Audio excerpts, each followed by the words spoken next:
जहाँ क्रोध तहाँ काल, जहाँ क्षमा वहीं याग, जहाँ लोभ तहाँ पाप। जहाँ अभिमान और घमंड हो जाता है तो प्रभु जी अपने भक्त के अंदर उसको रहने ही नहीं देते। एक बार की बात है, उनके गरुड़ पक्षी के भगवान श्री कृष्ण के वाहन हैं और गरुड़ पक्षी के अंदर बहुत बड़ा अहंकार हो गया था। उनका अहंकार हो गया, इसलिए अहंकार हो गया। एक बार भगवान राम, लक्ष्मण, उनकी सारी सेना को मेघनाथ राक्षस ने नाग फांस से बांध लिया। प्रभु ने ब्रह्मा का मर्यादा को रखी नहीं तो तोड़ दिए होते। ब्रह्मा का पालन किए, उनके मर्यादा का पालन किए, अपने आप को बधा गए। हनुमान जी ने गरुड़ पक्षी को लाए और गरुड़ पक्षी आया तो नाग फांस को काटा। भगवान छूटे। गरुड़ पक्षी विचार किया, लोग कहते हैं भगवान, ये भगवान है, बहुत सामर्थ है, 3 लोक के मालिक हैं और इनके में इतना सामर्थ नहीं था कि वो बंधन तोड़ दें। तो गरुड़ पक्षी ने कहा, मैं ही तो बलवान हूं, मैं ही काटा हूं, इससे सबका छुट्टी हुआ। तो उसके बहुत अहंकार हो गया था और बंधन काटने के लिए बहुत अहंकार हो गया था। तो भगवान कृष्ण भगवान कहे, ये मेरा वाहन है गरुड़ और इसको इतना बड़ा अभिमान है। तो भगवान अपने भक्त के अंदर अभिमान रखने नहीं देते हैं, रहने तो उसको निकाल देते हैं। कृष्ण भगवान कहे, हे गरुड़ जी, मेरे लिए सौगंधी कमल का फूल लाना है। और वह मिलता कहाँ है सौगंधी कमल का फूल? कुबेर भगवान के पास जाओ और वहां एक तालाब है, उस तालाब में सौगंधी फूल कमल का खिला मिलेगा आपको। गरुड़ पक्षी भगवान की आज्ञा का पालन किए और गरुड़ पक्षी कमल का फूल लेने के लिए चल देते हैं। तो चल दिए और गरुड़ पक्षी बड़ी तीव्र गति से जा रहा है और तीव्र गति से जा रहे हैं और उनके पंखों का आवाज हर हर हर हर करता है और बहुत से लोग पक्षी लोग डर जाते हैं और बड़ी तीव्र गति से वह गरुड़ पक्षी जा रहे हैं और जा करके उस तालाब में मिले। उस तालाब में मिले जहां पर सौगंधी कमल का फूल खिला था और वहां पर जाकर के देखे, वहां का कौतूहल देख रहे हैं। रंग बिरंग के वहां चिड़िए हैं, रंग बिरंग के वहां फूल खिले हुए हैं। अब उनको चयनित करने में कुछ समय लग रहा है।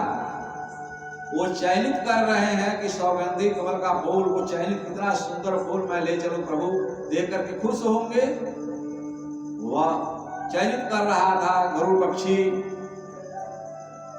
वहां पर हनुमान जी कुटिया बनाकर रहते थे। हनुमान जी रखवार थे वहां का, बिना उनके अनुमति से कोई फूल नहीं ले जा सकता है, उनसे अनुमति लेना पड़ेगा। कहा है, राम दुआरे तुम रखवारे, हो तन आज्ञा बिनु पैसारे। हनुमान के बिना आज्ञा की अनुमति का कोई उसके अंदर प्रवेश नहीं कर सकता। हनुमान जी देखे गरुड़ पक्षी को, वह तमाम फूलों को विध्वंस करने लगा और अपना फूल, काम का फूल खोजने लगा। हनुमान जी पहुंचे, गरुड़ पक्षी से वार्ता हुई उनसे, रे भाई तुम कौन हो? कहाँ से आए हो और बिना अनुमति, मेरे अनुमति का तुम इसके अंदर प्रवेश कैसे कर गए, और बिना मेरे अनुमति से तुम ले जा नहीं सकते हो यहाँ से। यहाँ तो गरुड़ पक्षी को अभिमान था कि मेरे जैसा कोई बलवान नहीं है। बोले कि हमको अनुमति लेने की कोई जरूरत नहीं है, इजाजत नहीं है, मैं किसी से अनुमति नहीं लेता हूं। मैं भगवान के फूल ले जा रहा हूं चढ़ाने के लिए, भगवान के लिए किसी से अनुमति लेने की जरूरत नहीं है। हनुमान जी कहे, अरे भाई, हनुमान जी नाराज हुए कि मेरी अनुमति से लेकर जाएंगे बिना अनुमति के। हनुमान जी नाराज हो गए और हनुमान जी नाराज होकर के गरुड़ पक्षी को पकड़ करके गुस्से में अपने काख में दाब लिए। इसमें दबा लेते हैं। जब काख में गरुड़ पक्षी को दबा लिए, अब उनका समर्थ खत्म है। हनुमान जी काख में दाबे हैं और हनुमान जी उनको लेकर के आकाश मार्ग से उड़ते हैं और कहाँ जाते हैं, द्वारकापुरी में पहुंच रहे हैं। द्वारकापुरी में जा रहे हैं भगवान के पास, लेकर के चले उनको। गरुड़ पक्षी को जब काख में दाबे हुए हनुमान जी जब आकाश मार्ग से जाते लोग देखे, सब लोग चकित हुए और भगवान श्री कृष्ण ने कहे, अपने जो भी लोग वहां दरबान थे कि देखो हनुमान जी आ रहे हैं और गरुड़ पक्षी को, हमारे वाहन को काख में दाबे हुए हैं और बड़े गुस्से में आ रहे हैं। गुस्से में हैं, हो न सके कि हनुमान जी मेरे इस धाम को समुद्र में न डुबा दे, इतने क्रोध में हैं, तो उनको रोकना चाहिए। तो रोकने के लिए हनुमान के आपन तेज सम्हारो, आप तीन लोक हाकते कांपे।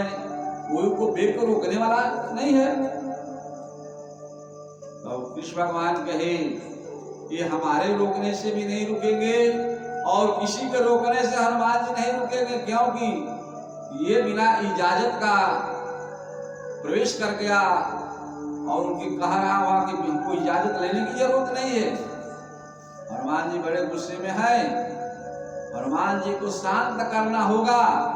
शांत करने लेके बोले कि हनुमान जी तभी शांत होंगे जब वह अपने इष्ट देव को, अपने प्रभु को जब पहचानेंगे, उनके प्रभु जब उनके सामने खड़े होंगे तब हनुमान जी शांत होंगे। उस रूप में श्री कृष्ण भगवान बोले, मैं तो राम बनूंगा और आप लोग में कोई सीता बन जाओ। जब हम राम बनेंगे, कोई सीता बनेगा, जब हनुमान जी देखेंगे तभी शांत होंगे, इसके पहले हनुमान जी शांत नहीं होंगे। तो कहे नहीं, हम शांत हो जाएंगे। कहना कैसे?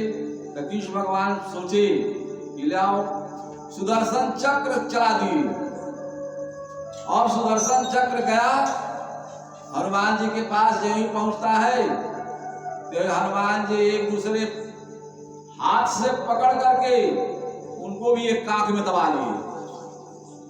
हनुमान जी एक काख में सुदर्शन चक्र को दाबे हैं और एक काख में गरुड़ पक्षी को दाबे हैं और दाब करके लेकर के द्वारकापुरी पहुंच रहे हैं।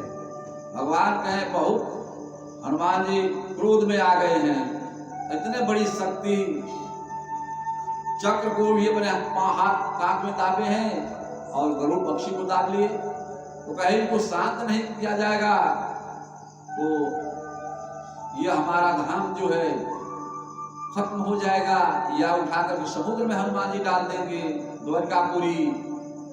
तो प्रभु कहे श्री कृष्ण भगवान, हनुमान जी को शांत करने के लिए मैं राम बनूंगा और हमारे में से कोई सीता बन जाओ। तो सीता कोई बनने के लिए तैयार नहीं हुआ।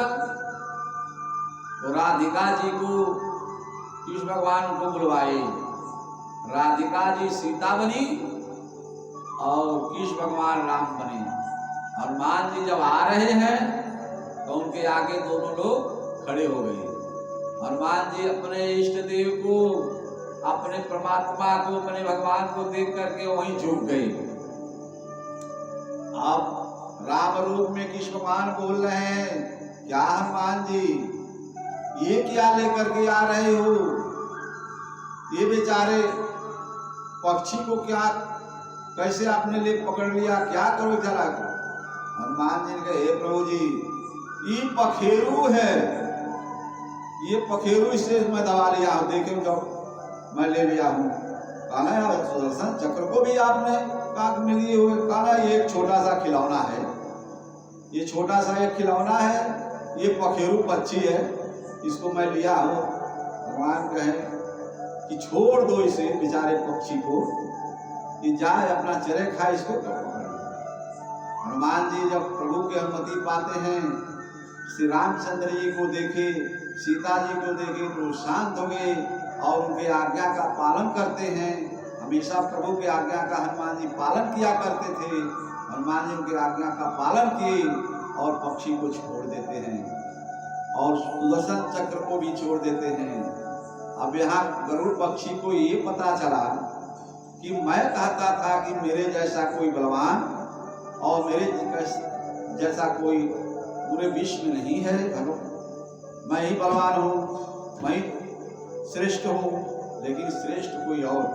भगवान श्री कृष्ण भगवान उनको ऐसा, उनका लीला, उनका ऐसा व्यवस्था है कि उनका ये रचना है कि हनुमान जी द्वारा ये पक्षी राज जो है अपने को बहुत श्रेष्ठ, अपने को बलवान समझता है, ये इसके अंदर अहंकार भर गया है, तो इसका अहंकार खत्म करना है, तो भेज करके अपने हनुमान जी तो भी भगवान के भक्त हैं, हनुमान जी भी भगवान के ही भक्त हैं, उनको पास भेज करके उनके अहंकार को खत्म कर दिए भगवान।